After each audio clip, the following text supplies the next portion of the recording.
final drive on Nonstop Local KHQ tomorrow, Sunday, February 8th. Right now, it is just 21 hours and 29 minutes away. You can visit nonstoplocal.com to check out the special section dedicated to the Seahawks' final drive to the championship. Good evening, everybody. Thank you so much for joining us tonight for Nonstop Local KHQ at 6 o'clock. I'm John Webb. We do have team coverage tonight from across the Bay Area. Let's get right out to Sam Adams and Leslie Lowe, who are live out there. Hey, guys, good to see you. Good to see you, and we can barely hear you. Yeah, we can hardly hear you. And that's because the helicopter is flying through, probably doing security sweeps at this point, don't you think? Non-stop. Non-stop. Yeah. We've had several flyovers throughout the day and also over the Golden Gate Bridge. Check this out in case you missed it. Golden Gate Bridge, a full takeover from Seahawk fans. What a sight. They took over, the fans took over the Golden Gate Bridge, and with that you can see the 12th man flag as well, a big flyover as a big takeover so at the awesome. Golden Gate Bridge. Yeah. Absolutely. So Everybody cool brought their friends. The 12s are proud. They're showing their fears. All right, with that, let's bring in AJ Howell, our friend. AJ, our team is expanding. The anticipation is building right now. It really is. It's a lot of excitement, and I think, you know, Seahawks fans deserve this. Obviously, it's been a bit of a roller coaster, especially at the quarterback position over the past few years. I don't have to tell you guys that. But right now, fans feeling pretty good. Things may be steadying out a little. We'll see. Sam Darnold has worked his way into the hearts of Seahawks fans and more. Not just for taking Seattle to the Super Bowl, but for having a story that warms the heart. On his 5th team in 7 years, he's faced rejection, but he's grateful for the journey. I don't think this would be possible without the bumps that I kind of went through early on in my career. The perspective remains, even in the little things, and possibly the biggest week of his career. Kind of feels like training camp again. Like we're all here in the hotel. We're able to just hang out and spend a bunch of time together, where I feel like during the week, during the course of a normal week, that doesn't necessarily happen. Yeah, you know, we're hanging out with each other in the locker room from whenever 6:30 in the morning to 6 at night. But to be able to actually, like, you know, eat snack together, like little things like that, you know, you don't get to do during the course of a season. So it's great to be with the guys again, busing to the practice facility, spending time in that locker room, busing back. So it's just, I think enjoying this moment is such a key for myself, but a lot of guys in that locker room, I know they feel the same way. Obviously, in the big game, Darnold will be compared to second-year star with the Patriots Drake May. But Darnold reminds he doesn't face the other quarterback. He faces the defense. I don't think I'm ever competing with the other quarterback. I've never thought about it like that. I'm always competing against their defense and just trying to do what I can do to move the ball down the field, execute, put the ball in the end zone, you know, at the end of the day, and also protect the football. So that's always how I've thought about it. But I know Drake's such a good player. You know, he's earned the right to be in the MVP conversation. And I know, you know, our defense, a lot of guys on our defense feel the same way. Here is the SWX Final Drive Keys to the Game, sponsored by Fairway Floors. All right, so not to be too on brand here, but our key to the game is Sam Darnold. I mean, he's stolen headlines from the beginning of the season. It only makes sense that he kind of carries us through the end here.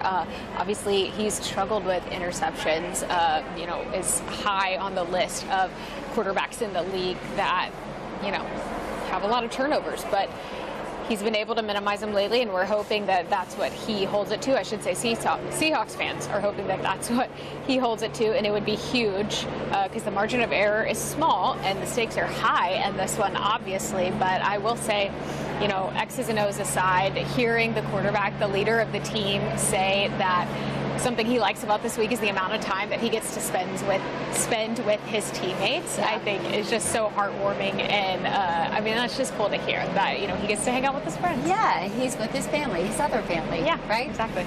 And all the adversity that he's been through, like, builds character. Right. Hard not to root for. Yeah, it's true. All right.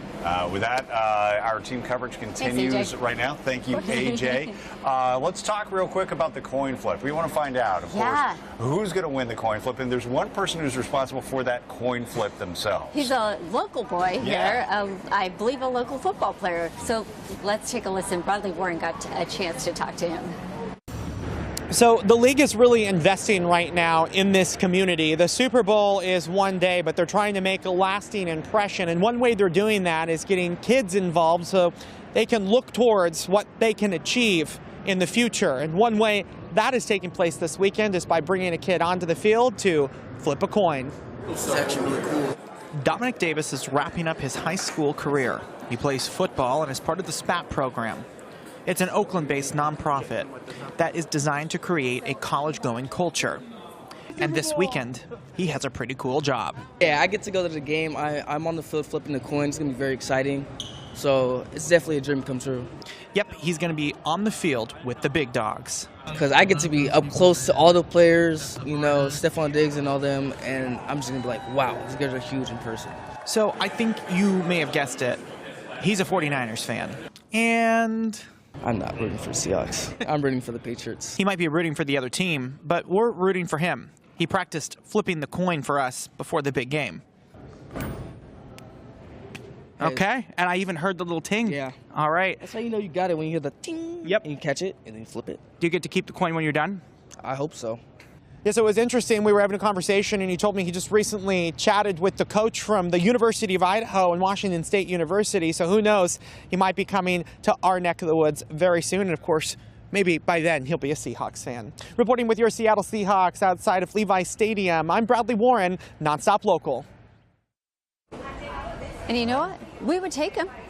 If Oh, he yeah. were to come our way, you bet. And he had that flip down. Perfect. He could even hear the ting. You can So even there hear you go. the ting. We love that sound, especially when it's cha-ching, hopefully. Yeah, exactly. All right. Let's talk Seahawk fans. They've been descending upon the Bay Area. It's a full Seahawk takeover. Yeah, so Nonstop Local's Noah Bolter had a chance to talk to one fan who says that he traveled here in honor of his father. So take a listen to this story. Hi, Noah. Well, Sam Leslie, Justin Kessel says his father, Will, was a lifelong Seahawks fan, had season tickets as long as he could remember. Matter of fact, we have a picture of the two of them together in New York, because the two of them watched in person as the Seahawks beat the Broncos in the Super Bowl back in February 2014, and then lost to the Patriots the next year. That's why Justin says this game is even more important to him, and why he says it was worth the 12-hour drive, because his father passed away after suffering a heart attack on the way home from a Hawks game, and this game is one that he simply wouldn't have missed. My dad was a season ticket holder from the very beginning, and after he passed away in 22, I took over his seats. So every 45 years of my life and 5 before that. I mean, just what would this mean to him? Everything. I was with him in New York when we won that one, and this is the first Super Bowl that we're in after he passed, and like this one's for him.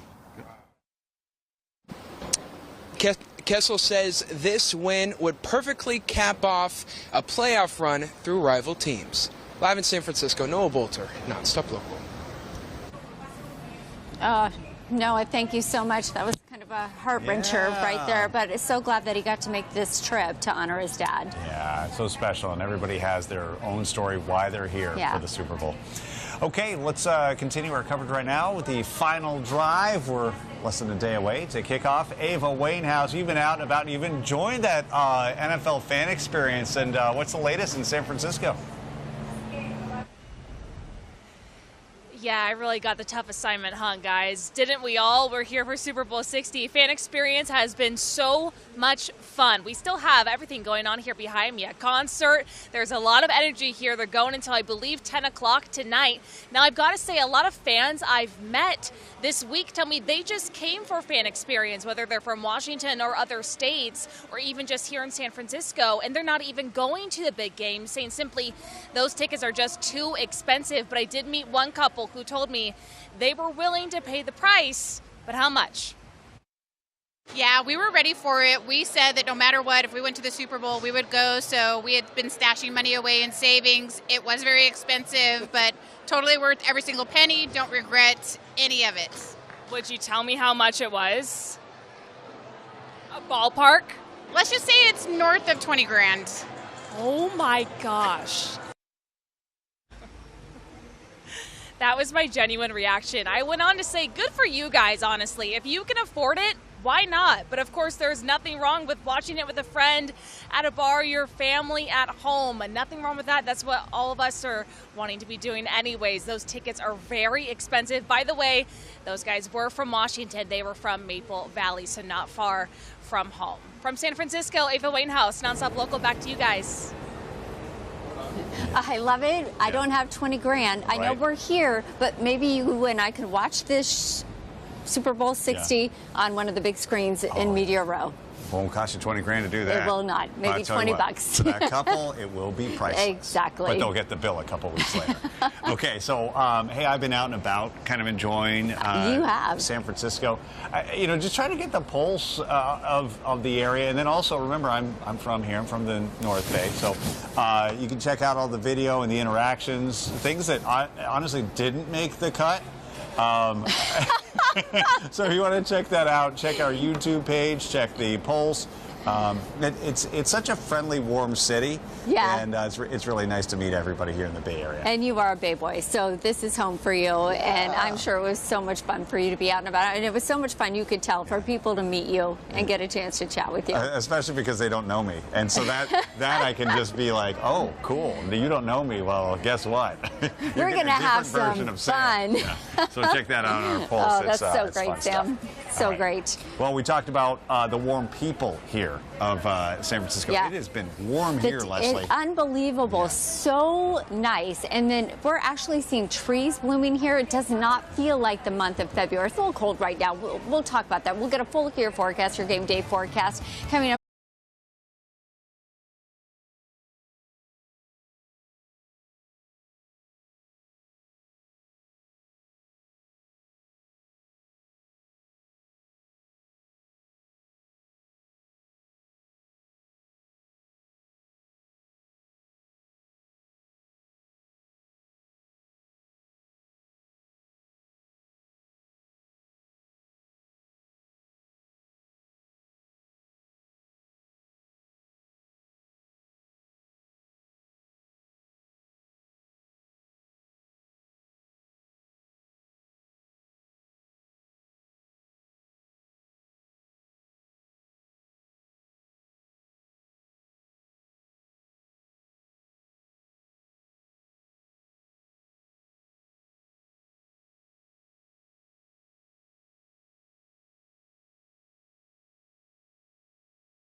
Here's a look at your game day forecast from Santa Clara with Nonstop Local Chief Forecaster Leslie Lowe.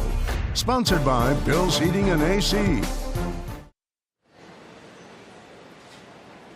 All right, welcome back to Santa Clara, live in front of Levi Stadium. We are less now than a day away from Super Bowl 60. It is going to be fantastic. The weather here has been fantastic all week long with those daytime highs in the 60s, even 70s. So let's get a look at that forecast. Currently, what we're seeing out there is temperatures that have cooled down just a little bit. You can see in the mid-50s for San Francisco. We're in the upper 50s for Santa Clara and for San Jose. So again, it has cooled down a little bit. We've got our jackets on. Wind speeds have been on and off. Now, throughout the afternoon, we've seen winds anywhere from 10 to 15 miles per hour. Currently, again, we're at about 6 miles per hour. That certainly helps with that chill in the air. But everybody wants to know about this, what we can expect for our game day. So tailgating forecast right now. You can see temperatures have come down a little bit from what we were expecting earlier on this week. We're talking about mid to low 60s as we kick things off. We slowly start to climb into the mid 60s, so tailgating great. And then as we get into game time, we're going to be sitting right there within the mid 60s. So very comfortable conditions. Maybe a slight chance of some sprinkles, but that comes later on as we get you into the evening, so likely as that game wraps up. So we'll keep a close eye on that. Otherwise, so far, so good. Perfect conditions. We could have not asked for a better week here in Santa Clara, San Francisco, San Jose, and Pleasanton. So with that said, we've got to get a look at our forecast closer to home. So I want to send it back over to my good friend, Rosemary Wright, as well as John Webb. They're both hanging out in the studio, holding down the fort. And guys, I just want to thank you so much for all your hard work at home. Couldn't do it without you, for sure. Oh, you betcha. And you look good down there, Leslie. Just worried that you might come back a little tanner than me. Oh, no, I don't think that's possible, my friend. But I'm going to try. That doesn't mean I'm not going to try, though. Yeah, soak up that sunshine. All right, Leslie, thank you. Well, back here at home today, Seahawk fans coming up to Riverfront Park to celebrate the Hawks' first Super Bowl appearance since 2015. It was family-friendly afternoon that ended around 6 o'clock this evening, included a live DJ, face painting, prizes, and giveaways, and a special appearance by the Spokane Garbage Goat. It was very interesting to watch the different folks, all the different demographics that are involved in the event. It's pretty fascinating. In addition to the celebration, the Riverfront Park clock tower remains lit up in green and blue, along with the 12's logo to cheer on the Seattle Seahawks. Joining weather forecaster Rosemary Wright here in the Weather Center tonight. We actually drove by the clock tower last night. It looked great. It was beautiful. Yeah. We could see the pavilion and the clock tower actually like reflecting on the water beneath the falls.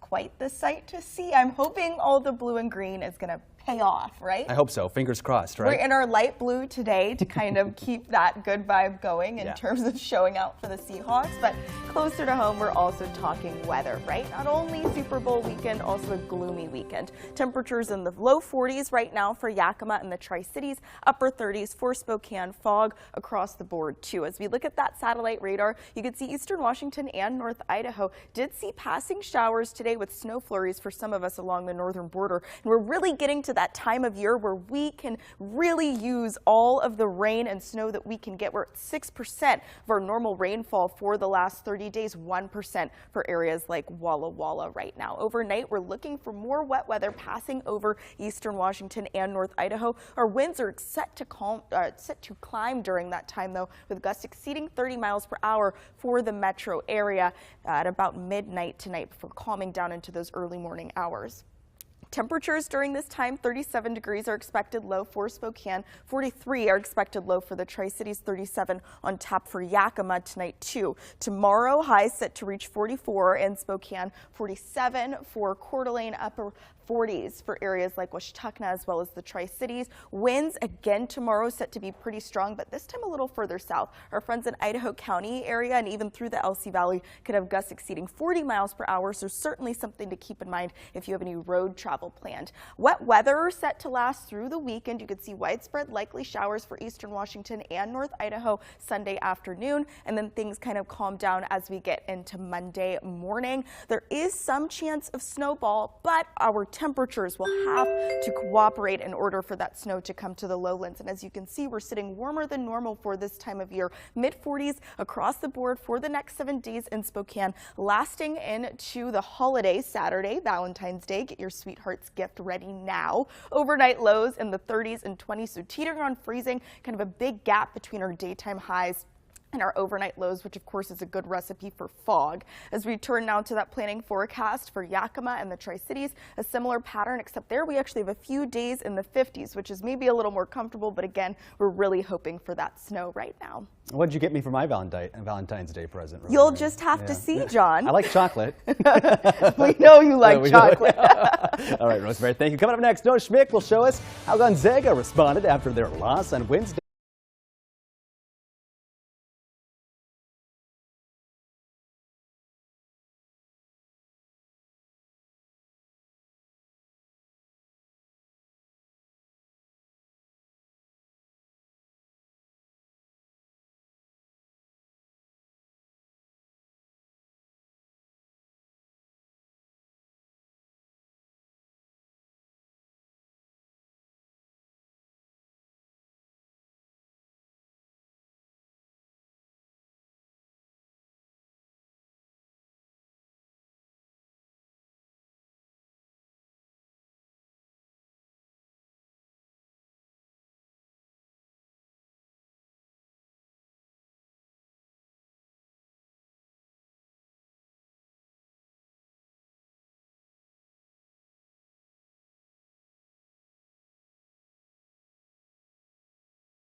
Live from the Northern Quest Sports Studio.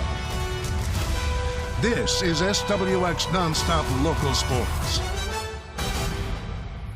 Well, both of our local West Coast Conference team, Washington State and Gonzaga, with some big games this afternoon when it comes to seeding for the upcoming West Coast Conference tournament down in Las Vegas. We have the Zag men live right here on KHQ, a battle at Oregon State, and it was back and forth the first 10 minutes in this one. Graham Ike doing everything he could to get the Zags on top, even the triple in transition.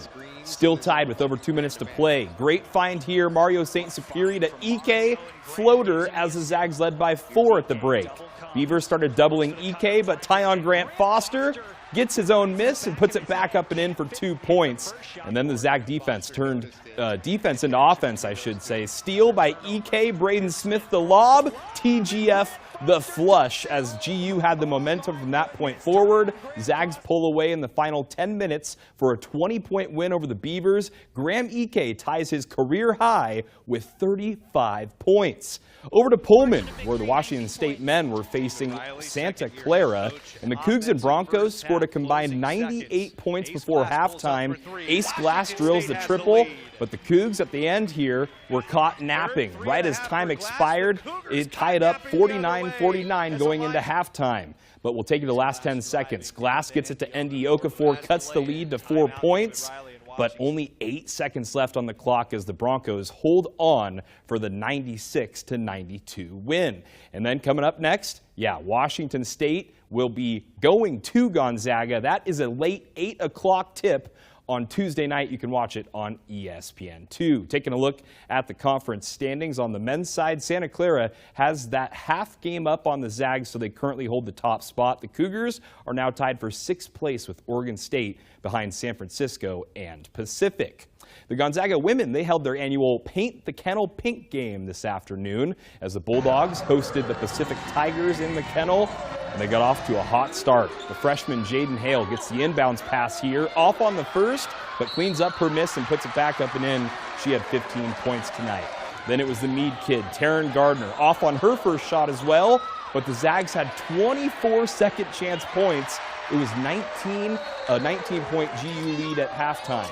Lauren Whitaker, she only played 15 minutes because of foul trouble, but the spin move plus the basket and the foul, she breaks the freshman point record for points in a season, as it was a blowout win for Gonzaga in a game that means so much to head coach Lisa Fortier. She is as well a cancer survivor, and she was so touched by all the support tonight inside the McCarthy Athletic Center.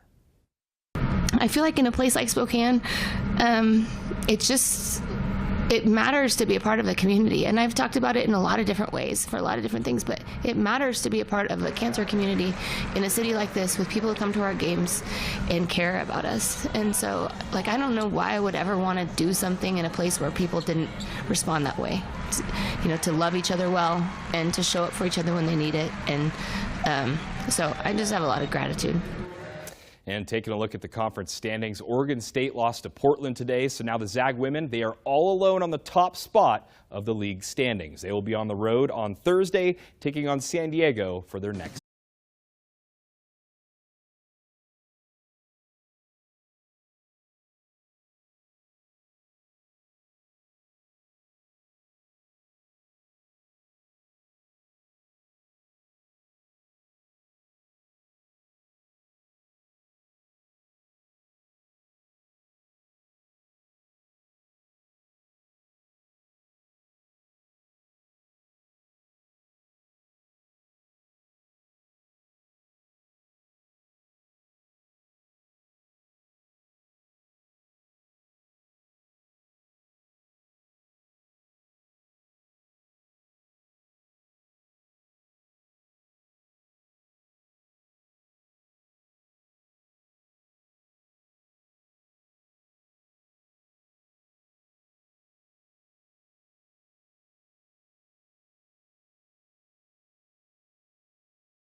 New developments in the search for Nancy Guthrie. The FBI investigating a new message sent to KOLD TV. And late this evening, Savannah Guthrie and her siblings saying she will pay. KOLD says the messages doesn't appear to be for ransom, but it contains sensitive information and no deadline. In the meantime, investigators have continued searching Guthrie's property, looking for evidence to bring Nancy home. Neighbors in the surrounding areas say they're holding out hope, but the lack of progress over the last week has many people feeling helpless. I wish there was something more I can do, and it almost feels like time is standing still right now, that it almost feels inappropriate to go on and continue with our lives. Savannah and her siblings releasing this video today.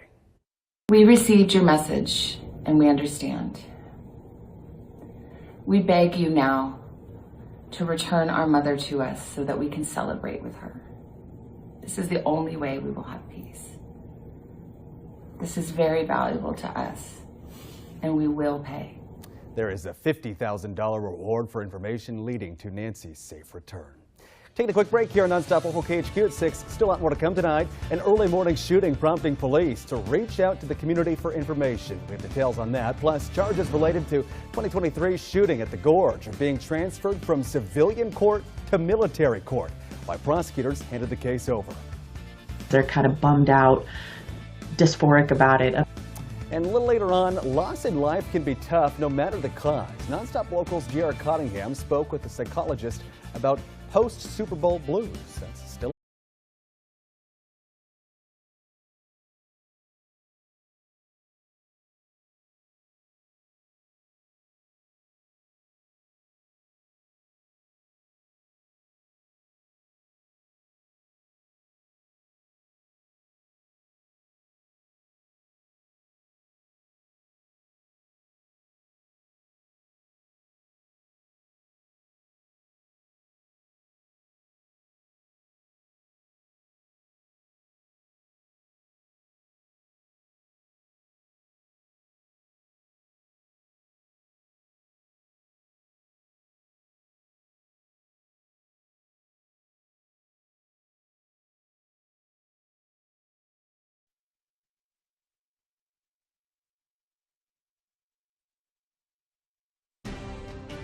covering